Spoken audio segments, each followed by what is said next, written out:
हाथ जोड़ लीजिए सभी और मंगलाचरण करेंगे। 2 श्लोक एक साथ पढ़ रहे हैं तो दोनों का मंगलाचरण एक साथ करेंगे।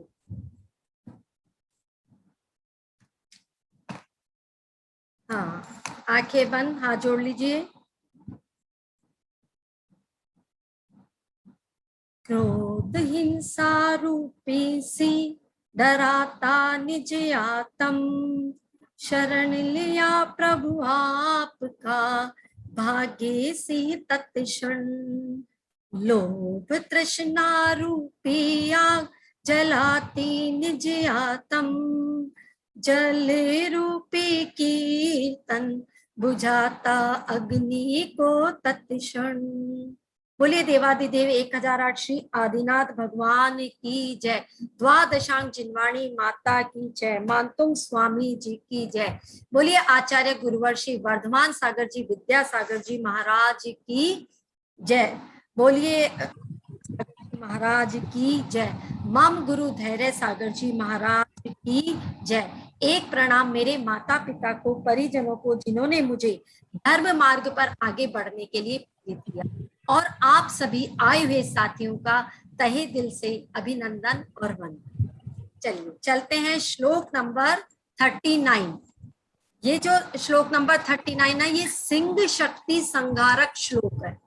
यानी सिंह मतलब शेर, और शक्ति जो शेर की शक्ति है उसको तोड़ना। तो यहाँ पर देखिए, जो शेर है वो बाह्य निमित्त है, और ये जो इसको भय जो है वो अंदर से, शक्ति मतलब अंदर से हमें प्रकट करना है। और संहारक कौन है? संहारक यहाँ पे भगवान आदिनाथ की स्तुति, स्तोत्र, पाठ, ये जो हम श्लोक का पाठ करेंगे। तो इस श्लोक से हमें क्या करना है? जो शेर रूपी क्या है भय, उसको अंदर से दूर करना है। चलिए श्लोक का उच्चारण।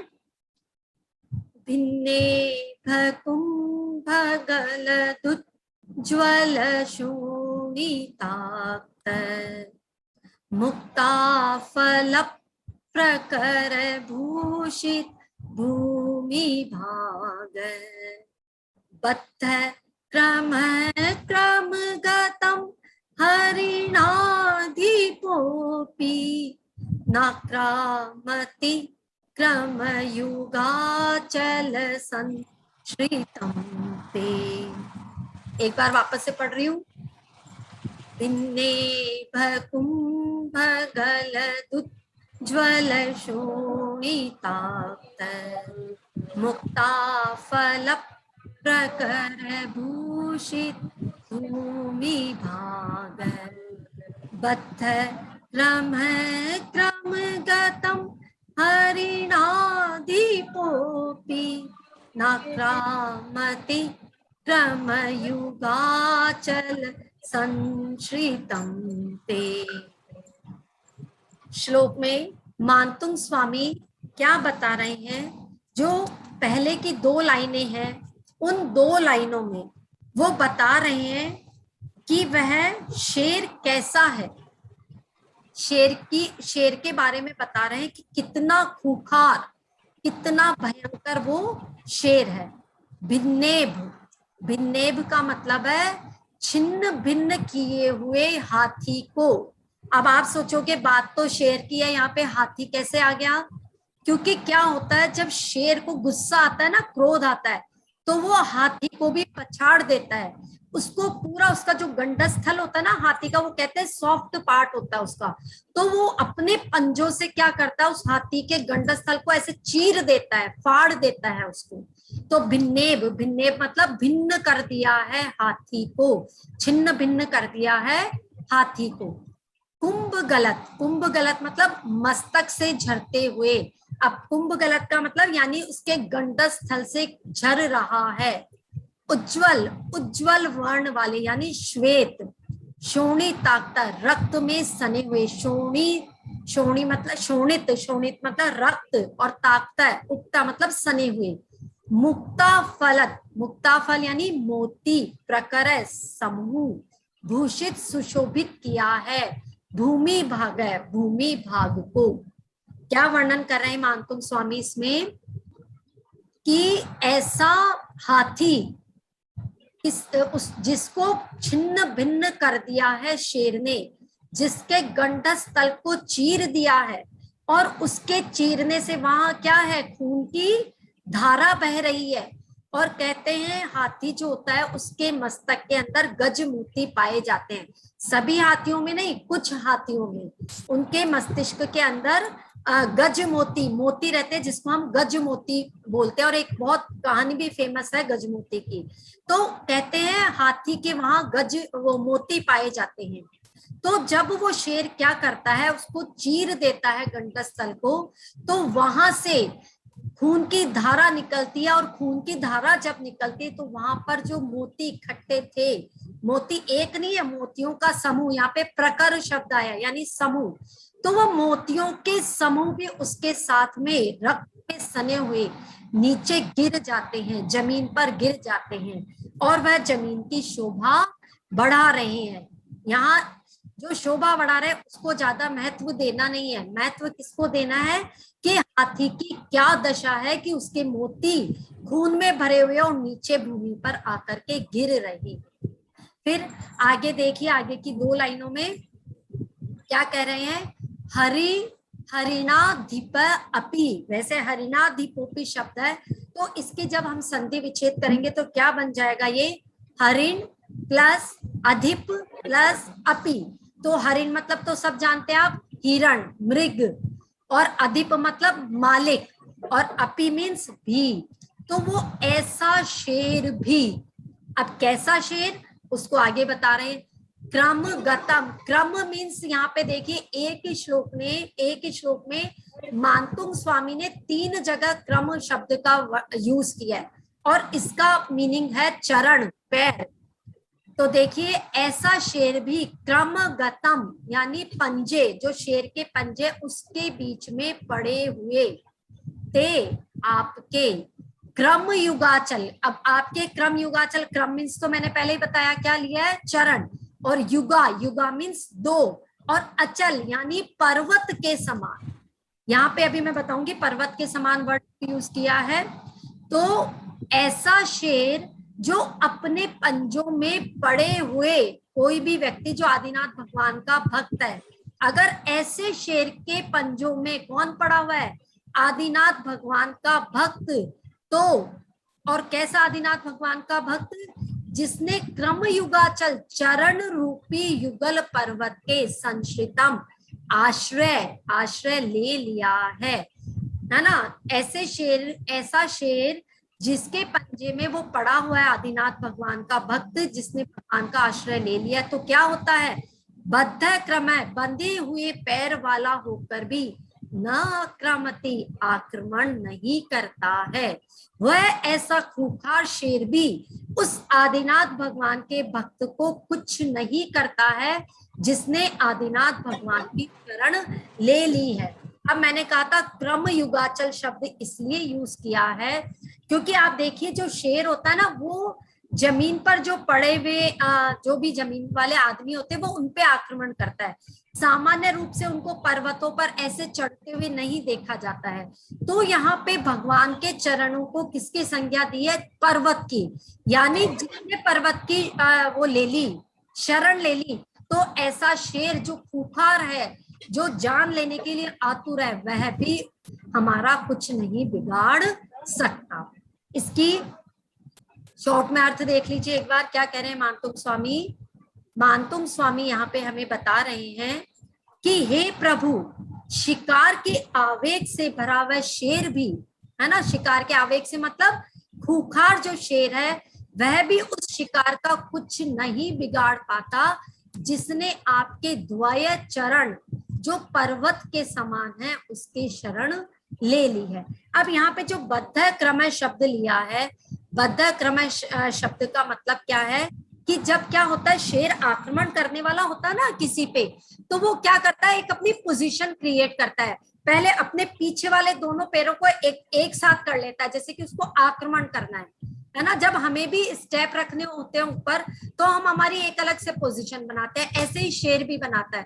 तो उस मतलब कि वो आक्रमण करने के लिए बस आतुर ही है, ऐसे शेर के बारे में बताया है। तो वह आतुर शेर भी किसका कुछ नहीं बिगाड़ पाता, ये किसको भय से मुक्त कर देता है, शेर के भय से, जिसने आदिनाथ भगवान के चरण युगल जो पर्वत के समान है उसकी शरण ले ली तो वह शेर के भय से मुक्त हो जाता है। यहाँ पे भय से मुक्त होने की बात कही है। देखिए हमारे जो शास्त्र पुराण है उसमें कई घटनाएं ऐसी आई है कि जहां पर, जैसे एक स्टोरी में बताती हूँ, अंजना सती है।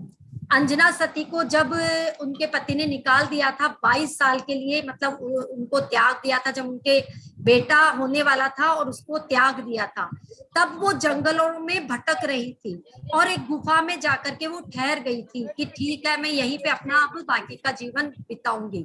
तो उस समय जब वो गुफा के बाहर आने ही वाली होती है उस समय एक खूंखार शेर वहां पर आ जाता है।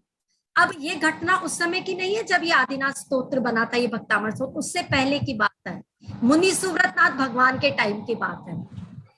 तो उस समय भी उन्होंने क्या किया, भगवान की स्तुति की, वंदना की, स्तोत्र पढ़ा, तो उससे इंद्रों को भी वहां पर उनकी सेवा करने के लिए, उनका भय दूर करने के लिए आना पड़ा। और वहां पर इंद्र खुद अष्टापद का रूप लेकर के आए, यानी 8 पैरों वाला शेर बन करके आए और वो जो सामान्य शेर था उसको डराया तो वो सामान्य शेर वहां से चला गया। फिर जो देवता थे उन्होंने अपना रूप प्रकट किया और अंजना सती को सारा महत्व बताया भगवान की स्तुति का।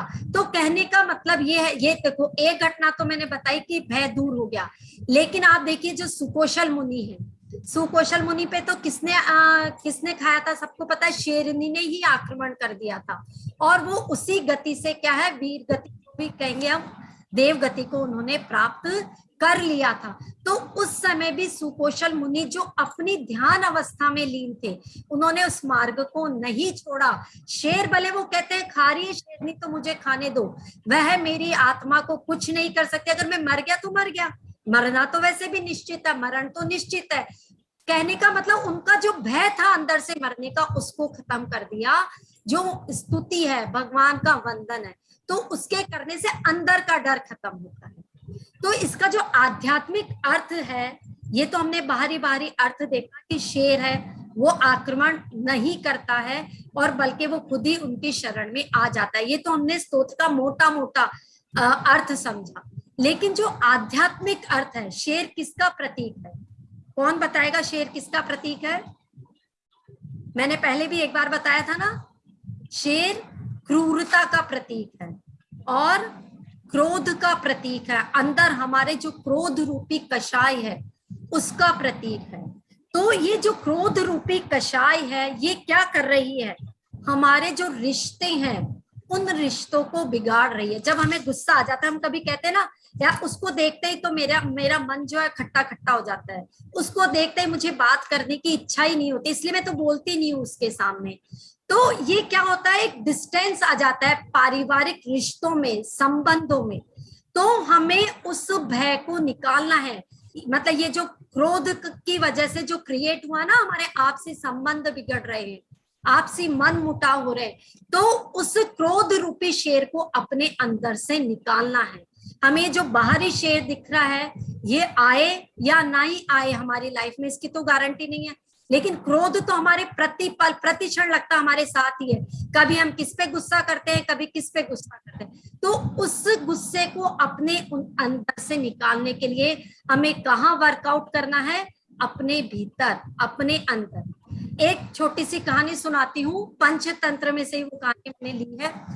एक शिकारी होता है और वो शिकारी कहाँ जाता है, वो शिकारी तो है ही है, साथ में वो जादूगर भी है, मैजिशियन भी है। तो वो जंगल में जाता है और जंगल में जाता है तो उसे एक चूहा मिल जाता है, वो चूहे से दोस्ती कर लेता है। अब उसकी दोस्ती बढ़ जाती तो वो चूहे को बोलता है कि चलो बताओ मैं तुम्हारे लिए क्या कर सकता हूँ, तुम मुझे बताओ। तो चूहा कहता है कि मुझे ना बिल्ली से बहुत डर लगता है, तो तुम मुझे बिल्ली बना दो। तो वो तो मैजिशियन भी होता है और शिकारी भी है, तो वो कहता है ठीक है तुम्हें बिल्ली से डर लगता है तो मैं तुम्हें बिल्ली बना देता हूँ। वो उसको बिल्ली बना देता है। फिर थोड़े दिन गुजरते हैं, फिर वो मैजिशियन उसको पूछता है कि अब तो तुम ठीक हो, अब तो तुम्हें किसी प्रकार का कोई डर नहीं है? बोलता है क्या डर है? कहता है मेरे को कुत्ते से डर लगता है। तो कहता है तो अब क्या करूं? बोला मेरे को कुत्ता बना दो। उसको फिर कुत्ता बना देता है। ठीक है, 2 5 10 दिन निकलते हैं, फिर वो बोलता है अब तो तुम्हारी जिंदगी मजे से कट रही है, अब तो तुम्हें कुछ डर नहीं है। बोलता है, बोले किसका डर है? बोले शेर का डर है मेरे को, तो मुझे शेर बना दो। तो वो उसको शेर बना देता है। अब वो शेर बन गया। ठीक है, थोड़े दिन निकलते हैं, फिर वो कहता है कि तुम तो मेरे दोस्त हो, शिकारी हो, लेकिन मुझे तुम्हारा डर नहीं है, लेकिन मुझे फिर भी डर रहता है किससे? शिकारी से। तो तुम ऐसे करो, मुझे शिकारी बना दो। तो वो उसको शिकारी बना देता है। चलिए आगे बढ़ता है, तो वो कहता है अब तो तुम शिकारी बन गए, अब तो तुम्हें कोई मार भी नहीं सकता, अब तुम्हें किसका डर है? तो वो क्या बोलता है अब वो शिकारी बन गया तो कहता है मुझे तो मेरी पत्नी का डर है। क्या बोलता है? मेरी पत्नी का डर है। देखिए कहा, तो वो छोटे छोटे उससे डर रहा था, अब वो पत्नी से डर रहा है। तो बोला क्या करूं? तो बोला तुम्हें पत्नी यानी स्त्री बना दूं? बोला हाँ मेरे को पत्नी बना दो। तो वो उसको स्त्री का रूप दे देता है। वो चूहा धीरे धीरे धीरे कहाँ आ गया? स्त्री पर्याय में आ गया। तो वो मैजिशियन जो शिकारी है वो बोलता है अब तो ठीक है, अब तो जो सब डराने वाले थे अब तो तुमसे डरेंगे, अब तो तुम्हें कोई दिक्कत नहीं है, अब तो तुम खुश हो। तो बोलता है नहीं। कहता है फिर क्या? बोलता है मुझे चूहे से डर लगता है। वो क्या बोलती स्त्रियां, मुझे चूहे से डर लगता है, तो तुम मुझे चूहा बना दो। घूम फिर के कहानी कहाँ पर आ गई? पूरा संसार घूमा और घूम करके कहानी जहां की तहां कि चूहे की चूहे पर ही वो बात आकर के अटक गई। कहने का मतलब ये, इस स्टोरी का सारांश क्या है? इसका मतलब ये जो बाहरी डर है ना, ये तो बने रहेंगे, एवरी टाइम बने रहेंगे, है ना। लेकिन हमें जो डर वास्तव में अगर निकालना है तो कहां से? अंदर से उस डर को निकालना है। क्योंकि देखो जैसे अगर मौत आनी है तो वो कभी भी आ जाएगी, कहीं भी आ जाएगी, मरना तो है ही है। इसलिए उस डर को छोड़ो और एक तत्व ज्ञान को ग्रहण कर लो कि हमें जो आदिनाथ भगवान ने अच्छे अच्छे सिद्धांत दिए हैं, हमें उसको ग्रहण करना है, तभी हम इन भय से मुक्त हो पाएंगे। हमें अगर भय से मुक्त होना है तो हमें आदिनाथ भगवान के जो सिद्धांत है उनको फॉलो करना पड़ेगा, तभी हम भय मुक्त हो पाएंगे। और अगर देखा जाए तो बाह्य रूप में भी भय से, जैसे अंदर से तो मुक्त हमें होना ही है, बाहर से जो शेर है वो भी भाग जाते हैं स्तोत्र के पाठ से। इसके उदाहरण साक्षात अभी के उदाहरण है, बहुत पहले के उदाहरण नहीं है। एक तो मैंने कल बताया था, सेठ अमरचंद दीवान की स्टोरी सुनाई थी मैंने आपको, कैसे वो शेर के सामने निडर होकर के चले गए और क्या बोल दिया शेर को कि अगर तुम्हें खाना ही खाना है, पेट की आग ही बुझानी है, तो तुम क्या करो, ये जलेबी खा लो, और अगर फिर भी तुम्हारी आग शांत नहीं होती फिर मैं तो हुई हूं। उस शेर ने भी उनकी बात सुनी, समझी। क्योंकि आप ऐसा मत समझो कि शेर नहीं समझते, शेर संघी पंचेंद्रिय जीव होते हैं, वो हमारी बात को समझते हैं। फर्क क्या है, अंतर क्या है? समझाने का, समझाने वाला होना चाहिए। तभी तो एक बार मैंने और बताया था कि जो शेर था, हमारे महावीर भगवान जब शेर के पर्याय में थे, वो हिंसा कर रहे थे, चारण रिद्धिधारी मुनि जब ऊपर से आए तो उन मुनियों ने उनको क्या समझाया शेर को कि आपको हिंसा नहीं करनी है, इस हिंसा से आप नीचे गर्त में जाओगे। उस शेर ने चारण रिद्धिधारी मुनि की बात सुनी, समझी और वो मांस का त्याग कर दिया। तो कहने का मतलब शेर भी हमारी बात समझते हैं, वो भी हमारा मतलब कि समझते, इसलिए हमें हमारी बात उनको समझाना आना चाहिए। और हमारे अंदर कौन सा शेर बैठा हुआ है? क्रोध रूपी शेर, तो उसको हमारे अंदर से भगाना चाहिए। ठीक है, तो सब रेडी हो अंदर से अपने शेर को भगाने के लिए। और देखो ये एक लाइन भी आती है शेर के लिए, काल सिंह ने मृग चेतन को घेरा भवन में। ये जो शेर होता है काल सिंह है, ये जो काल सिंह है यही क्या करता है, ये मृग चेतन जो हमारी अंतर आत्मा रूपी चेतना है, इसी को इसने घेरा हुआ है। तो इसी के घेरे से हमें अपने आप को बाहर निकालना है। और देखिए जो शेर है वह एक मालिक का भी प्रतीक है, जंगल का राजा होता है ना। और हमें क्या होता है, डर होता है। किस किस चीज का डर है? जैसे हम मकान के मालिक है तो हमें डर रहता है यार हमारे मकान को कुछ ना हो जाए, कोई गड़बड़ ना हो जाए। हम गाड़ी के मालिक है तो गाड़ी को कोई एक्सीडेंट ना हो जाए, कोई इसको मार ना दे, कोई खरोच, मतलब अपने मालिक पने से संबंधित जो भी चीजें हैं, तो उससे अगर हमें डर लग रहा है उन वस्तुओं के प्रति, तो हमें इस श्लोक का पाठ करना चाहिए। चलिए अब चलते हैं हम रिद्धि मंत्र की तरफ।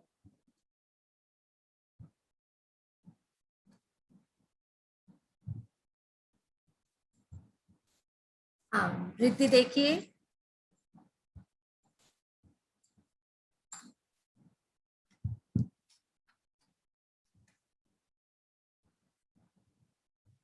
ओम नमो एषु वृत्तेषु वर्धमान तव भयंकर वृत्ति वर्णायेषु मंत्रः पुनः स्मर्त्या अतो न पर मंत्र निवेदाय नमः स्वाहा। ये इसका मंत्र है। और इसकी रिद्धि देखेंगे। ओम ह्रीम अरम नमो वची बलीणम झ्रोम झ्रोम नमः स्वाहा। ऐसे रिद्धिधारी मुनि जिनको कौन सी रिद्धि प्राप्त है, वचन बल की रिद्धि प्राप्त है, उनको मैं नमस्कार करती हूँ। वचन बल की रिद्धि का मतलब है कि जो वचन बोल देते हैं उनके वही वचन क्या हो जाते हैं, सिद्ध हो जाते हैं। तो ऐसे रिद्धिधारी मुनि को मैं नमस्कार करता हूँ। अब चलिए श्लोक नंबर 40 स्क्रीन शेयर कर रही हूं मैं, 40 नंबर की।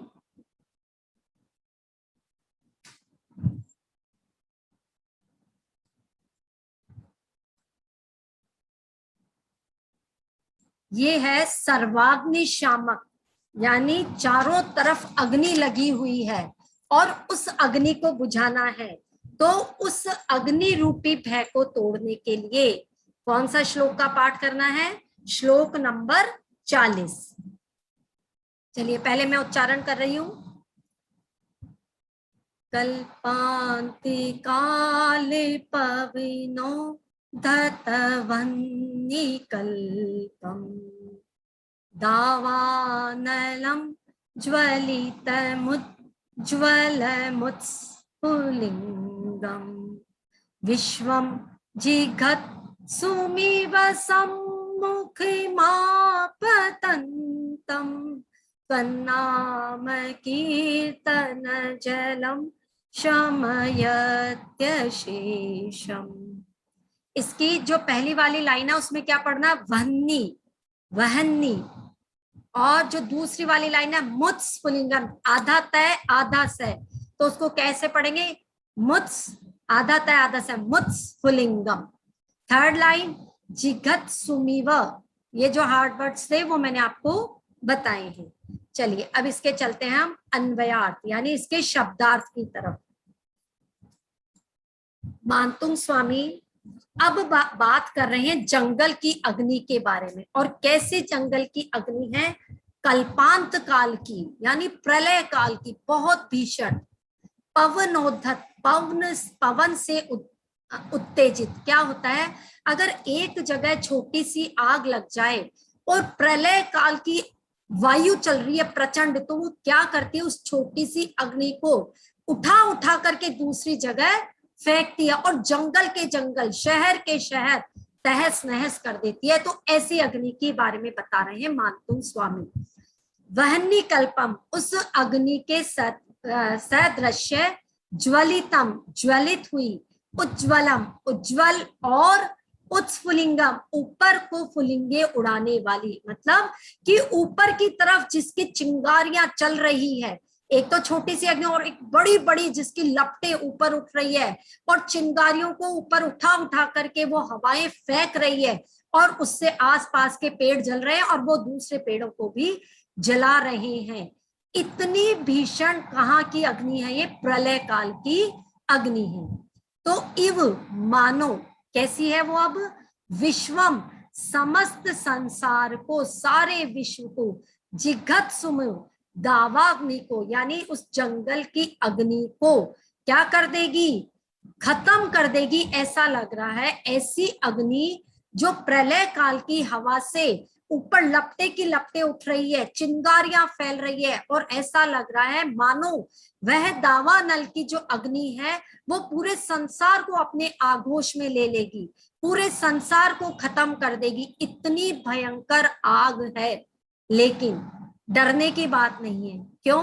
क्योंकि जो हमारी लास्ट की लाइन है उसमें मानतुंग स्वामी ने किसका वर्णन किया है, त्वन नाम कीर्तन जलम, यानी आपके नाम का कीर्तन रूपी जल, यानी अगर हम आपके नाम का कीर्तन करें तो वह जल बन करके क्या करेगा, अशेषम पूर्ण रूप से शमयति शांत कर देता है। भगवान के नाम को क्या बताया है? जल। और वह जल क्या करेगा? भगवान के नाम का जल, वो जो अग्नि जल रही है उस अग्नि को पूरी तरह से खत्म कर देगा। इसका एक बार शॉर्ट में अर्थ देखते हैं। हे अग्नि भयजीत, भगवान को कौन सा अलंकार से संबोधित किया है? हे अग्नि भयजीत, भयभीत करने वाली प्रलय काल की जो ये प्रचंड अग्नि है, और प्रचंड अग्नि बताई दी कैसी है? जिसकी लपटे चिंगारियां ऊपर उठ रही है और ऐसा लग रहा है मानो वो पूरे जंगल को जला करके पूरे विश्व को खत्म कर देगी। यदि ऐसी अग्नि भी सामने से आ रही है, हमारे सामने या आदिनाथ भगवान के भक्त के सामने आ रही है, तो क्या आपके नाम रूपी जल से तुरंत नष्ट हो जाती है? वह अग्नि भी क्या है? तुरंत क्या होगी? नष्ट हो जाएगी। वो अग्नि खत्म हो जाएगी, वह अग्नि शांत हो जाएगी। किससे? आपके नाम का स्मरण करने से। क्या कह रहे हैं मानतुम स्वामी? ये देखिए, हमने बाहर बाहर का अर्थ तो समझा कि प्रलय काल की प्रचंड हवाएं हैं, तेज हवाएं हैं, और उन्होंने जंगल में आग लगा दी। और वो जंगल में जो आग लगी है, वह आग खुद, एक पेड़ तो जल ही रहा है, और वो किसको क्या करता है? क्योंकि इतनी तेज हवा है कि वो उस आग को उठा करके एक को दूसरे को, दूसरे के तीसरे से, वो आग कंटिन्यूअसली फैलती जा रही है, फैलती जा रही है, और इतनी भीषण, इतनी प्रचंड हो गई कि वो लगता है मानो पूरे विश्व को खत्म कर देगी, इतनी भीषण आग। लेकिन तब भी अगर ऐसी अग्नि भी हमारे सामने आ रही है, तो हे प्रभु, आपके जो नाम रूपी जल है उससे वह आग शांत हो जाती है। ये तो हमने बाह्य अर्थ समझा, लेकिन यहाँ पे मानतुम स्वामी जब हम इसका आध्यात्मिक अर्थ देखते हैं, तो कौन सी आग की बात कर रहे हैं? हमारे भीतर जो कषाय रूपी आग, लोभ रूपी आग, तृष्णा, ये जो आग जल रही है, ये आग क्या है? हमारे को नित्य प्रतिदिन खत्म कर रही। चाह, किसी भी चीज की जो चाह है, देखो जिसके पास साइकिल है उसको किसकी चाह होती है? स्कूटर की। स्कूटर वाले को बाइक की, बाइक वाले को कार की, और कार वाले को ओडी कार की। लेकिन आपने ये नहीं देखा, चाह है, और अगर वो चाह पूरी भी हो जाती ना, तो ये तृष्णा बुझने वाली नहीं है। ये तृष्णा दावानल अग्नि है जो प्रचंड और प्रचंड से प्रचंड होती रहेगी। लेकिन जिसके पास वो ओडी कार है, अगर आप उसका एक्सपीरियंस पूछोगे ना जाकर के, तो वो क्या कहेगा आपको? यार इससे अच्छा तो मेरे पास साइकिल थी, तभी मैं ठीक था। क्यों? क्योंकि उसकी ओडी कार को मेंटेन करना मुश्किल, उस ओडी कार का नित्य प्रतिदिन क्या खतरा, कोई इसको टक्कर मार जाएगा, कोई इस पे खरोच कर देगा, अगर एक्सीडेंट कर दिया इसका तो वापस मेंटेन कराना मुश्किल। इतना दुख है, इतना दुख है। ये तृष्णा रूपी हम पूरी तो कर लेते हैं, लेकिन इसको मेंटेन करना बहुत मुश्किल है। तो ये जो विषयों की आग हमारे भीतर जल रही है, उस विषयों की आग को, उस विषयों के भय को अंदर से निकालना है, उस आग के भय को अंदर से निकालना है। और उस आग को खत्म करने के लिए हमें क्या करना पड़ेगा? श्लोक नंबर 40, इसका हमें क्या करना है? पाठ करना है। आपने देखी भी होगी ना आग जंगलों में जो लगी थी ऑस्ट्रेलिया में, 2019 और 20 के बीच में ऑस्ट्रेलिया के जंगलों में आग लगी थी, इतनी भीषण आग, जो कि लगभग 2.5 से 3 महीने तक वो आग जलती रही थी। तो इससे भी भीषण आग का वर्णन किया था मानतुम स्वामी ने, और वो कह रहे हैं अगर ऐसी आग भी आपके भक्त के सामने आ जाए तो वह उससे डरता नहीं है। क्यों? क्योंकि उसने जान लिया कि मरण तो क्या है? निश्चित है, होगा। लेकिन अगर वही समता पूर्वक हम उस चीज को ग्रहण कर लेते हैं, तो हम उस मरण के भय से मुक्त हो जाते हैं। चलिए, आया सबको समझ में? अब इसका हम रिद्धि और मंत्र देखते हैं।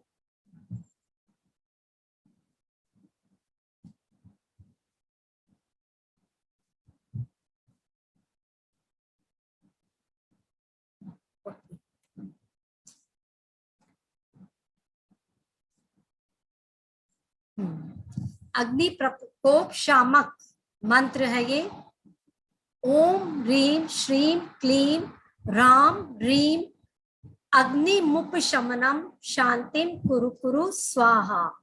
ओम सोम क्रोम ग्लोम सुंदर पाय नमः। और इसकी रिद्धि, ओम ह्रीम अर्हम नमो काय बलीनम झ्रोम झ्रोम नमः स्वाहा। ऐसे रिद्धिधारी मुनि जो किसके धारी हैं, काय बल रिद्धि के धारी हैं, उनको मैं बार बार नमस्कार करता हूं।